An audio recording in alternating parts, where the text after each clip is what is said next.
You are in a conversation in English. Everything is going fine. You are following along, understanding most of what's being said, feeling pretty good about yourself, and then, without any warning, without any obvious signal, the topic changes. Just like that.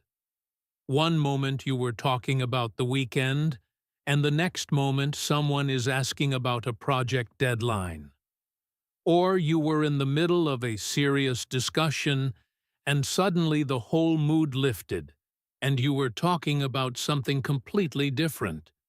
And you missed the turn. You didn't see it coming. You didn't catch the moment it happened. And now you're half a step behind, trying to figure out what you missed and why the conversation moved without you noticing. If that has ever happened to you, and I'm almost certain it has, then today's lesson is going to feel like finally getting the map for a journey you've been taking blind. Because today, we are going to talk about how English speakers change topics, how they shift conversations, how they move from one thing to another politely, smoothly, naturally, and how you, as a listener, can not only follow those shifts, but actually anticipate them before they happen. Welcome back.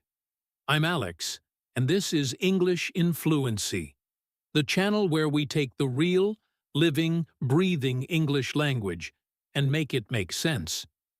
Not the version you studied in a textbook, the version people actually use when they're sitting across from each other in a coffee shop, or around a table in a meeting room, or walking down the street together, or on the phone at the end of a long day.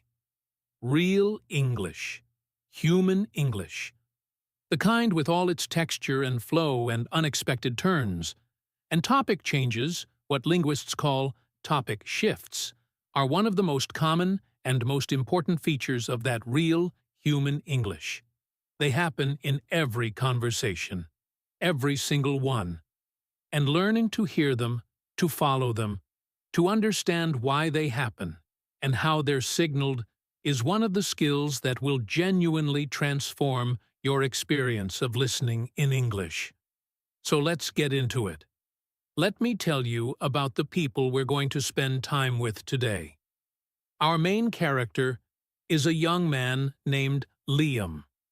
Liam is 26 years old. He moved to a new city about a year ago for work, and his English has improved enormously since then, simply from using it every day, in every situation. He's comfortable in most conversations. He can hold his own. But he has a specific frustration that comes up again and again. Conversations in English, especially group conversations or fast-moving ones, feel like trying to follow a river that keeps changing course without warning. He misses topic shifts. He gets stuck on one thread while everyone else has moved to another. And then he feels left behind, a little embarrassed, and spends the rest of the conversation slightly on the back foot. Liam's closest friend in the new city is a woman named Claire. Claire is 29, funny, energetic, and one of those people who is just naturally brilliant at conversation. She moves between topics with grace and ease. She always knows when to let something go and when to bring something new in. She has an instinct for the rhythm of conversation that Liam genuinely admires. And because she's a good friend, she's been happy to help him understand what she does. Even though, honestly, she doesn't always know herself. Because for Claire, this stuff is intuitive. She just does it. Part of what Liam is learning is to make conscious what Claire does unconsciously. There's also a character named Victor. Victor is Liam's manager at work. He's 38, efficient, good at his job, and someone who changes topics in meetings with a kind of practiced ease that can leave people scrambling. Victor's topic shifts are intentional and purposeful. He's always moving toward something, always steering the conversation with a clear agenda. And while his shifts are polite and professional, they're also sometimes abrupt. And Liam has learned the hard way that missing a Victor topic shift often means missing something important. And finally, there's a character named Rosa. Rosa is a colleague who sits near Liam, about the same age, and who is dealing with similar listening challenges. Rosa and Liam often debrief together after meetings or social events, comparing notes on what they caught and what they missed. They're each other's practice partners, in a way. Two people at roughly the same level, figuring out the same things together. Okay, let's begin. It's a Tuesday evening, and Liam and Claire are having dinner together at a small restaurant near Claire's apartment. They've been friends long enough that conversation flows easily, but tonight, Liam is paying a different kind of attention. He's been thinking about this topic-shifting thing all day, after getting caught out in a meeting that morning, and he's decided to watch how Claire does it. Observe it in real time. Without telling her, obviously. He just wants to see it happen. They start talking about Claire's week. She's been busy. A project at her job has taken up most of her energy, and she's feeling the pressure of it. She talks about it for a few minutes, and Liam listens and responds, and then Claire pauses, takes a sip of water, and says, "Anyway, enough about that. How's the new apartment working out?" And just like that, the conversation has moved. From Claire's work stress to Liam's living situation, clean, natural, not abrupt, not awkward, just a turn. And Liam catches it. He catches it because he was watching, and because now he knows what to look for. Claire used a specific phrase. Anyway, enough about that. And she combined it with a physical pause and a sip of water. Three things together.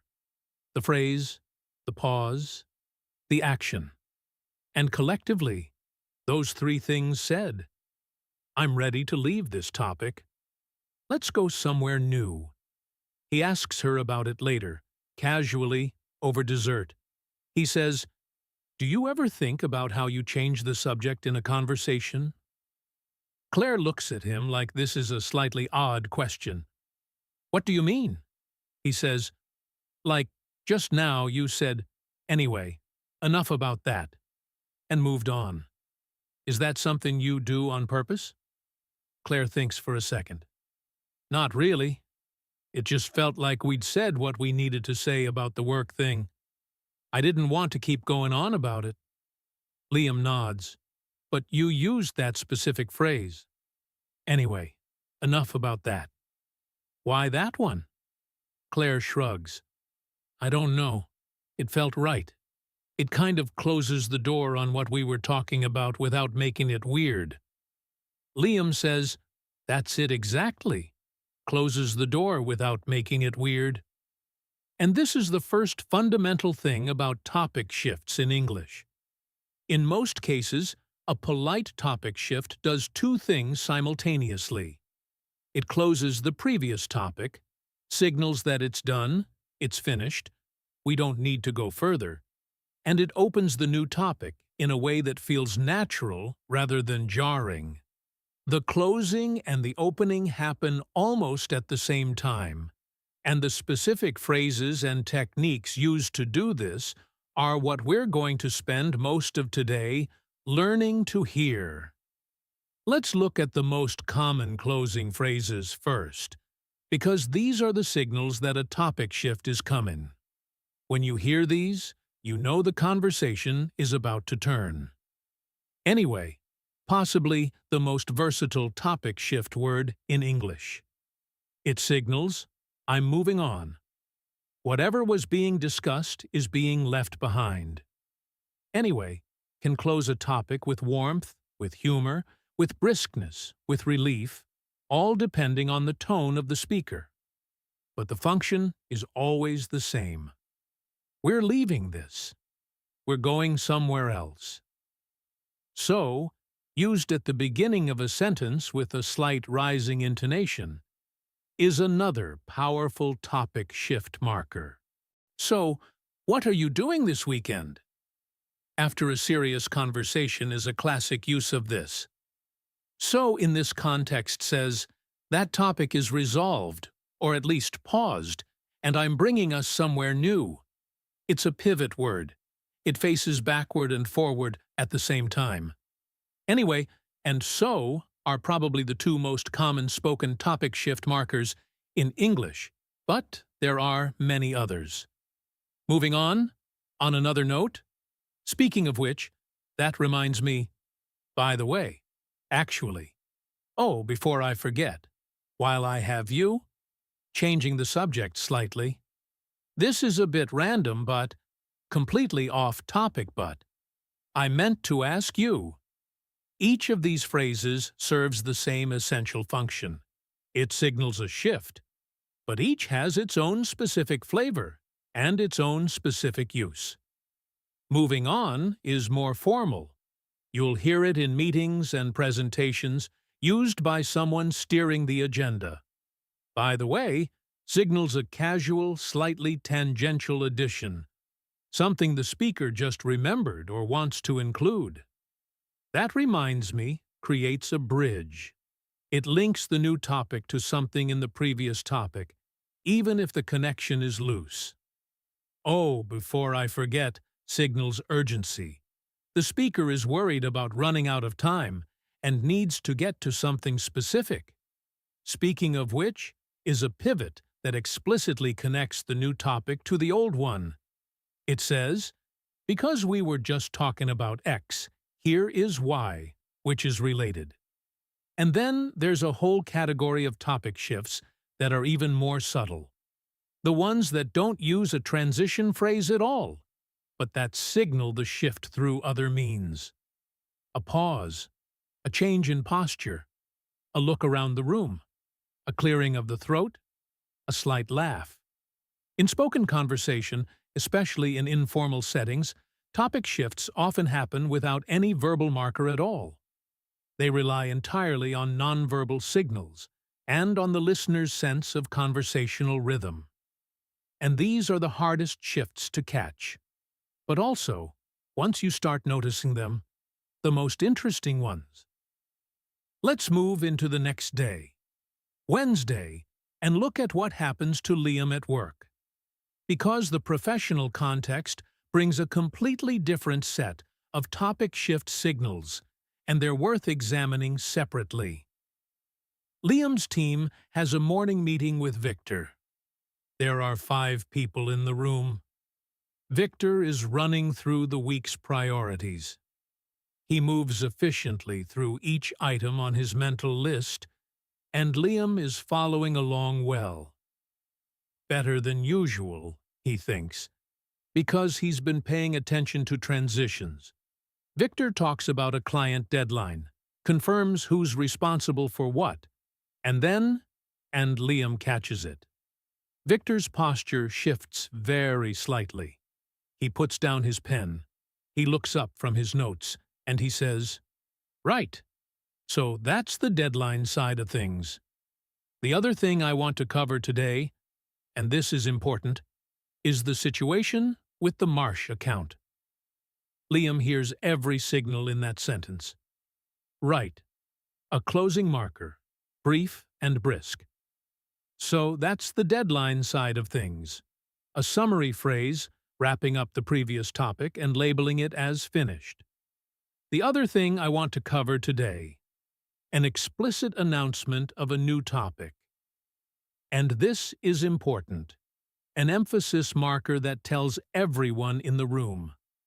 Pay extra attention to what comes next. By the time Victor gets to the Marsh account, anyone who's been listening to the signals knows that something significant is about to be discussed. The topic shift was fully signaled professionally and clearly. But it required the listener to catch 4 separate signals in rapid succession. Right, the summary phrase, the announcement phrase, and the emphasis marker, to fully understand what was happening. Rosa catches Liam's eye across the table for just a second. A tiny look that says, "Did you hear that?" And Liam gives the smallest nod. He heard it. He was ready. After the meeting, Rosa and Liam debrief over coffee. Rosa says, "Did you notice how Victor does that? He always summarizes the previous topic before starting the next one, like he wraps it up in a bow first." Liam nods. "Yeah, that's the deadline side of things. It's like he files it away before opening the next drawer." Rosa laughs at the image. Exactly. And the right at the beginning. That little word does so much work. Liam says, "It does. It's like a period at the end of a paragraph. It says, that unit of conversation is over." Rosa says, "I've started listening for right and okay in meetings. Whenever Victor says right or okay at the start of a sentence, I know we're moving." Liam stares at her. "That's brilliant." Rosa shrugs. "I figured it out the hard way. Missed the move on the marsh thing last month and had no idea what they were talking about for 10 minutes. And this is exactly how listening skills develop. You miss something. It causes a problem. You figure out what you missed. You add that signal to your internal radar. And the next time, you catch it." Rosa missed the Victor right signal once, and now she never misses it. Liam has been missing topic shifts for months, and now, this week, this specific week, he's building the radar that will stop that from happening. Let's slow down and go really deep on the mechanics of topic shifting, because I want to make sure you have a thorough, practical understanding of all the different ways it happens. Not just the phrases, but the structure, the logic, the why behind all the different techniques. There are essentially 3 types of topic shifts in English conversation, and they work differently from each other. Understanding these 3 types, really understanding them, being able to recognize them by feel, is the foundation of following conversation shifts naturally. The first type is the clean break. This is when a speaker clearly signals the end of one topic and clearly announces the beginning of a new, unrelated one. The markers we've been discussing. Anyway, right, moving on another note. By the way, I wanted to ask you about something else. These all belong to the clean break category. The speaker is not trying to connect the new topic to the old one. They're simply ending one thread and starting another. Clean breaks are the easiest topic shifts to follow, because the signals are usually explicit and the movement is clearly marked.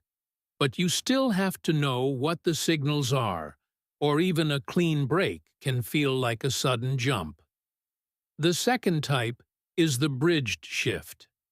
This is when a speaker uses something from the current topic as a springboard to reach the new topic.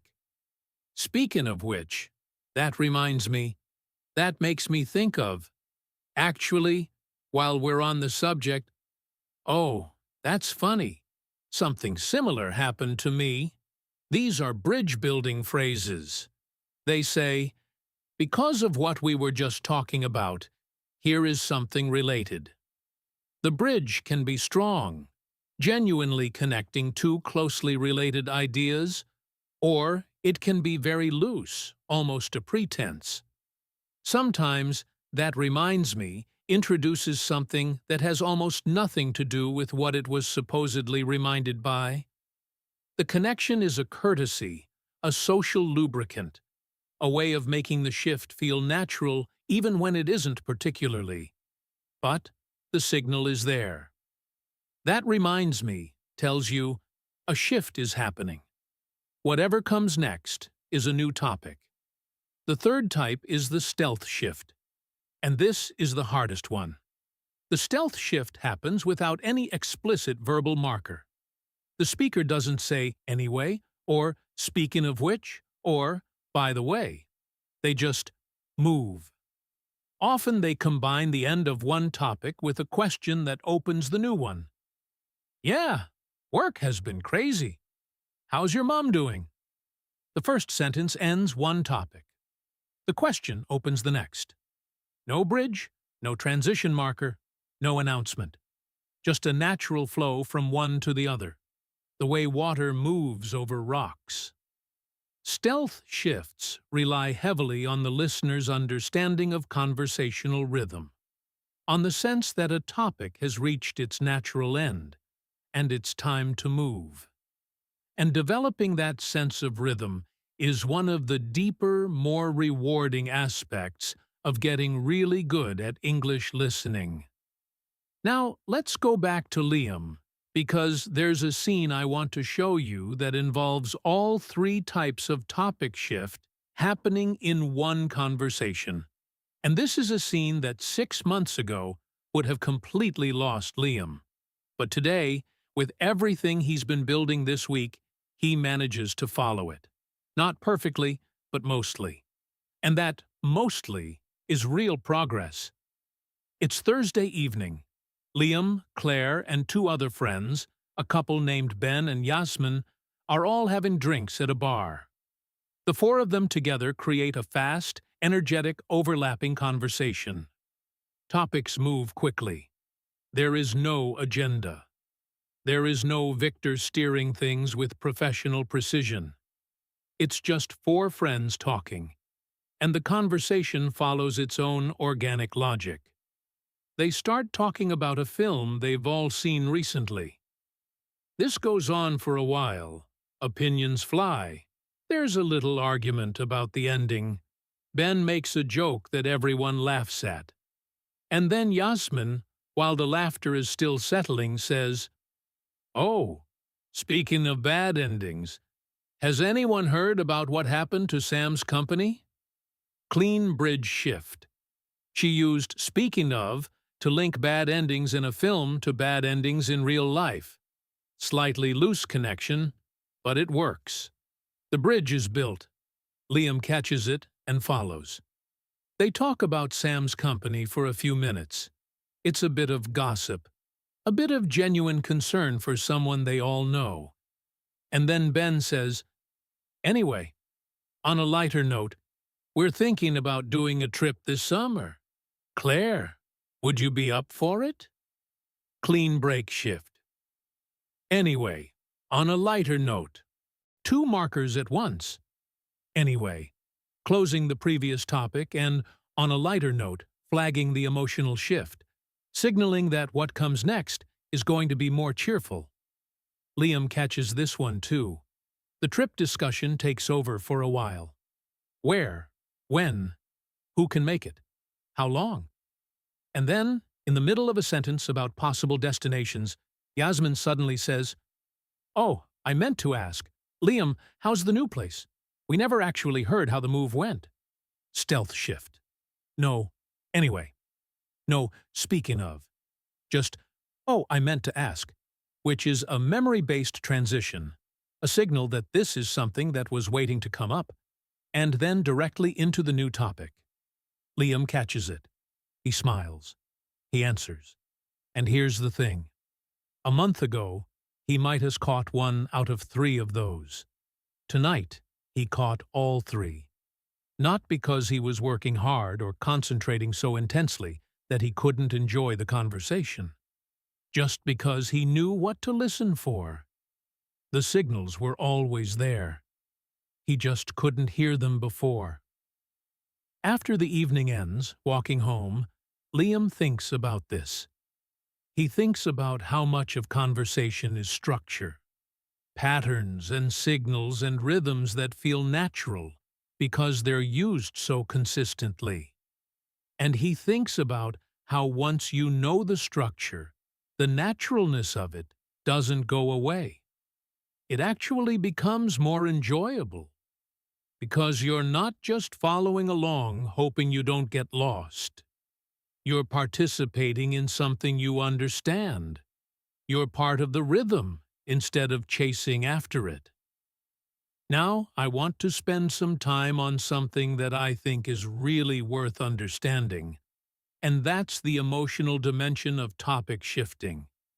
Because topic shifts are not just logistical moves in a conversation. They carry emotional information. The decision to change a topic, when you change it, why you change it, how you change it, says something real about what the speaker is feeling, what they want, what they're avoiding, what they need. Let's think about some examples.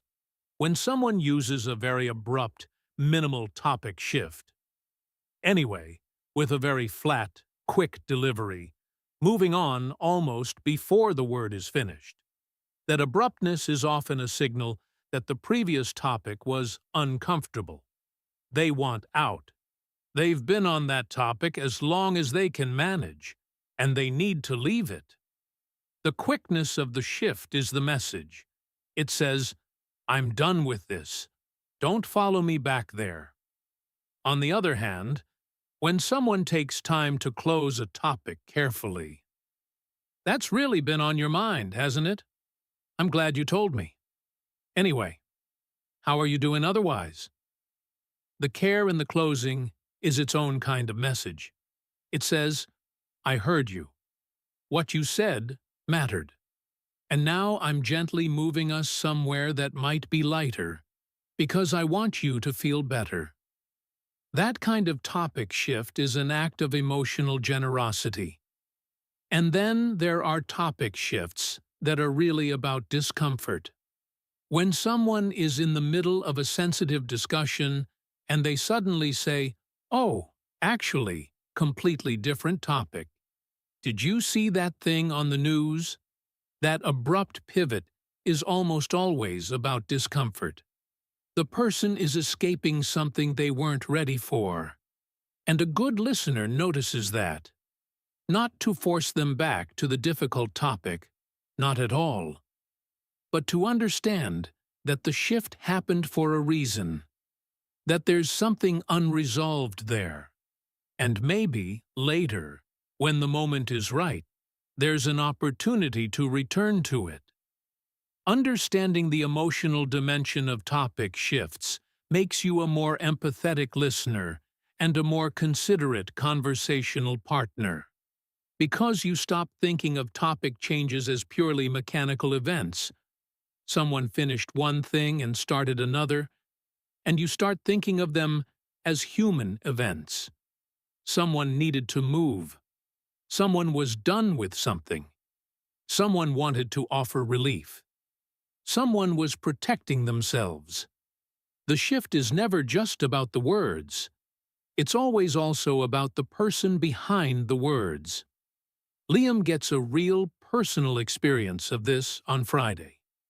He's having a conversation with Rosa about their shared experience at work, the pressures of being newer employees, the challenges of navigating the team, the things they're still figuring out. And at one point, Liam, without thinking too much about it, asks Rosa something a little personal, about whether she's happy in this city, whether she ever thinks about going back home. It's an honest question, asked with genuine care. But Rosa's response is a quick, "Yeah, it's fine.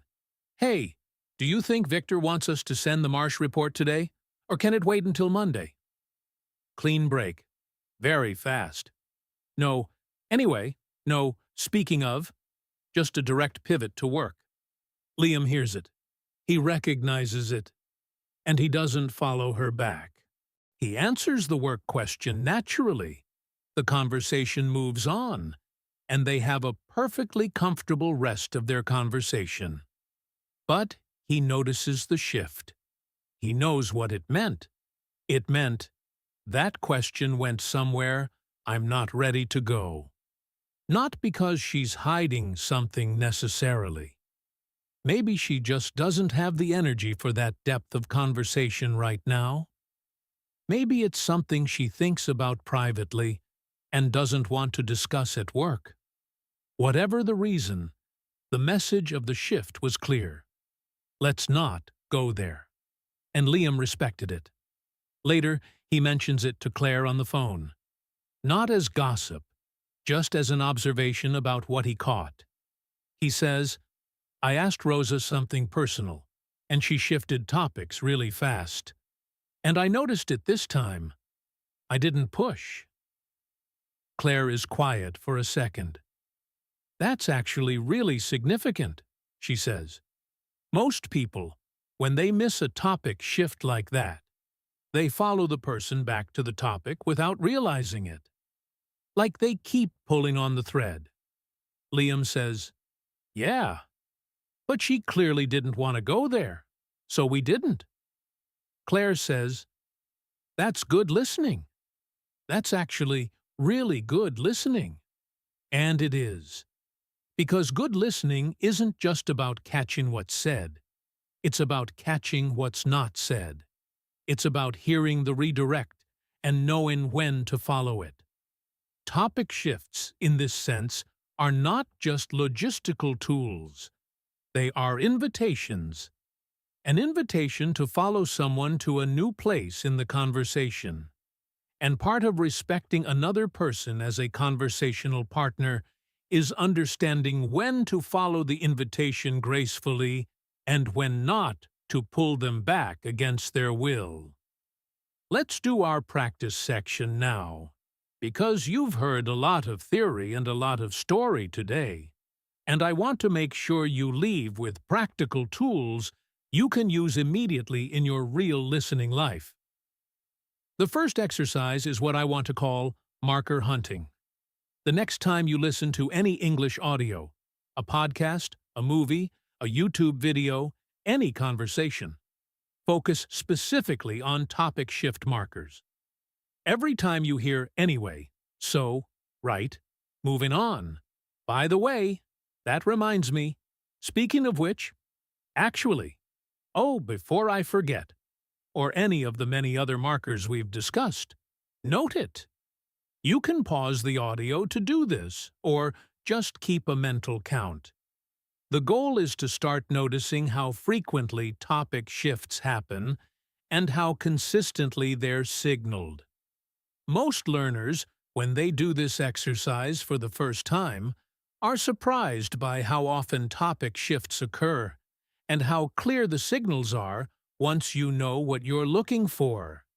The signals were always there. You just weren't tuned to them.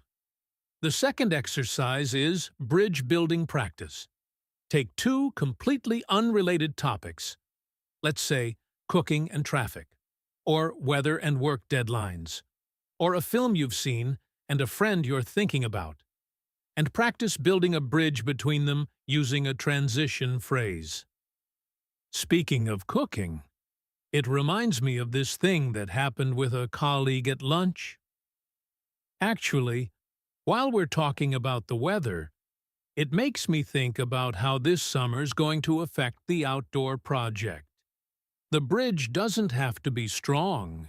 It just has to be there. This exercise teaches you the logic of bridged shifts and helps you both recognize them when you hear them and use them when you need to change a topic gracefully yourself. The third exercise is emotional reading. This one is more advanced and more rewarding. As you watch or listen to English conversations, especially in film or TV, where the conversations are crafted to carry emotional weight, pay attention to the emotional context of every topic shift. Why did this shift happen now? What was the speaker escaping from or moving toward? Was this a relief shift? Moving from something heavy to something lighter? Was it an avoidance shift? Escaping something uncomfortable? Was it an energizing shift? Bringing a new topic in Because the conversation needed new energy? Was it a closing shift? Gently end in a topic that had run its natural course? Asking these questions about topic shifts changes the way you experience conversations. You stop watching the surface and start watching the underneath. The fourth exercise is what I call the mirror practice. This one is for when you're actually in a real English conversation. The next time you want to change the subject, practice doing it consciously, choosing the specific marker phrase and using it deliberately. Anyway, I wanted to ask you about, or, by the way, I keep forgetting to mention, or, that actually reminds me of something. Use the phrase consciously. Feel how it works. Notice how the other person follows the shift naturally because you signaled it clearly. Then, after the conversation, ask yourself, did the shift feel natural? Did the other person follow easily? What might you do differently next time? This reflection is where the learning deepens. And the fifth exercise is the rhythm listen. This one is pure listening practice, no analysis required. You choose a piece of audio, ideally a natural conversation, not a scripted one. A podcast with two hosts talking naturally, or a recorded interview, or a conversation in a film that feels very realistic. And you just listen for the rhythm of it. Not the words, not the topic shift specifically, just the rhythm. How long does each topic last? When do things start to feel like they're winding down? Where does the energy pick up around a new topic? Getting a feel for conversational rhythm, the natural rise and fall of topics, is the foundation of everything else we've talked about today. And it develops through listening. Just listening, openly, with attention. Let's come back to Liam for the final scene of our story. It's Saturday, a week after all of this began. After the Tuesday dinner with Claire, the Wednesday meeting with Victor, the Thursday evening at the bar, the Friday phone call with Rosa. 1 week of paying a different kind of attention. 1 week of listening for the signals, catching the shifts, noticing the rhythm. Liam is at a small get-together at Claire's apartment. There are maybe 8 people there, a mix of Claire's friends and colleagues. Liam knows a few of them, doesn't know others, and the conversation is exactly the kind that used to lose him. Fast, overlapping, multi-threaded, jumping from topic to topic, with the easy confidence of a group of people who've been talking to each other for years. But tonight, Liam is in it. He catches the anyway that pivots from someone's holiday story to a debate about a restaurant. He catches the, oh, that reminds me, that bridges from the restaurant debate to a news story someone read. He catches Victor-style summaries used instinctively by one of Claire's friends, a woman named Paula, who seems to have the same gift for meeting-style topic management that Victor has. So that's the restaurant thing settled. The other thing I keep meaning to ask, has anyone tried that new market on the weekend? Liam smiles quietly to himself. He hears it. He's in. And at one point, something really lovely happens. The conversation has been on a slightly heavy topic, one of the group talking about some stress at work. And Liam, feeling the room, feeling that the topic has said what it needed to say, says, "Yeah, work stuff can really get under your skin. Anyway, Claire, you mentioned something about a trip. I feel like we never finished that conversation." And the room follows him, smoothly, naturally. Claire's face opens up. "Oh, yes, so we were thinking..." And the conversation lifts, moves to something lighter, and the person who'd been talking about work stress looks almost visibly relieved. Claire catches Liam's eye from across the room. She gives him the tiniest smile. It says, "I noticed. You did that on purpose. And it worked." And Liam, quietly, without any drama, just nods back. "Yeah, I did. I've been practicing." On the walk home, Claire falls into step beside him and says, "You changed the topic tonight. On purpose." He says, "Yeah. Was it okay?" She says, "It was perfect. How did you know it was time?" And Liam thinks about it. He says, "I could feel it." The topic had gone as far as it needed to go. Everyone had said what they needed to say, and the person talking looked like they wanted to be done with it, but weren't sure how to get there. Claire says, "So you gave them the exit?" Liam says, "Yeah, I gave them the exit." And this moment, is what all of today's lesson has been building toward. Because the ability to give someone a graceful exit from a difficult topic. The ability to feel when a conversation is ready to turn.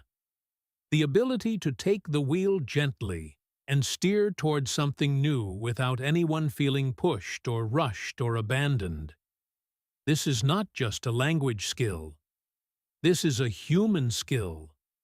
This is emotional intelligence expressed through the specific tools of English conversation. And it starts with listening, with hearing the signals, with understanding the rhythm, with caring enough about the people you're talking to that you pay attention not just to the words they say, but to where the words want to go. Let me bring everything together now, clearly and warmly, so you can carry it with you. Today, we followed Liam through a week of learning to hear and follow topic shifts in English conversation. We learned that topic shifts happen constantly, in every conversation, every single one, and that they are almost always signaled, either through explicit verbal markers or through subtle nonverbal and rhythmic cues. We learned the three main types of topic shifts: the clean break, the bridged shift, and the stealth shift. We went through the most common topic shift markers in English. Anyway, right. By the way, speaking of which, that reminds me. Moving on. Actually, before I forget. And many more. And we learned what each one signals. We talked about the emotional dimension of topic shifts, how the when and why, and how of a shift carries information about what the speaker is feeling. We saw how topic shifts can offer relief, signal discomfort, express care, or create space for something new and lighter. And we gave you 5 exercises: marker hunting, bridge building practice, emotional reading, the mirror practice, and the rhythm listen, to take everything you heard today into your real listening life. This is the kind of skill that grows quietly and then suddenly feels enormous. You practice it a little, you practice it a little more, and one day you're at a gathering and you give someone a graceful exit from a difficult conversation, and you do it so naturally that no one even notices, and you notice. And that noticing is the whole reward. If today's lesson gave you something, a new way of hearing, a new confidence that you can follow wherever a conversation goes, please share it. Share it with someone who's been feeling that same frustration of getting lost when conversations turn. Share it with a friend who's learning English, a colleague who wants to feel more at home in the language, anyone who's ever sat in a conversation feeling half a step behind. This channel exists for exactly those people. English in Fluency is for the learner who wants to be truly in it, fully present, fully following, fully participating, And there is so much more coming. So please subscribe. Stay with us. Every new lesson is built with this same care, this same attention to how English actually works in real human mouths, and we are not done. Not even close. There are so many more layers to explore, so many more skills to build, and we are going to build them together. This is Alex from English in Fluency. Thank you for being here today, for listening this carefully, for caring this much about the language. It matters more than you know. I'll see you in the next one. And until then, listen for the turns. They're always signaled. You just have to know where to look.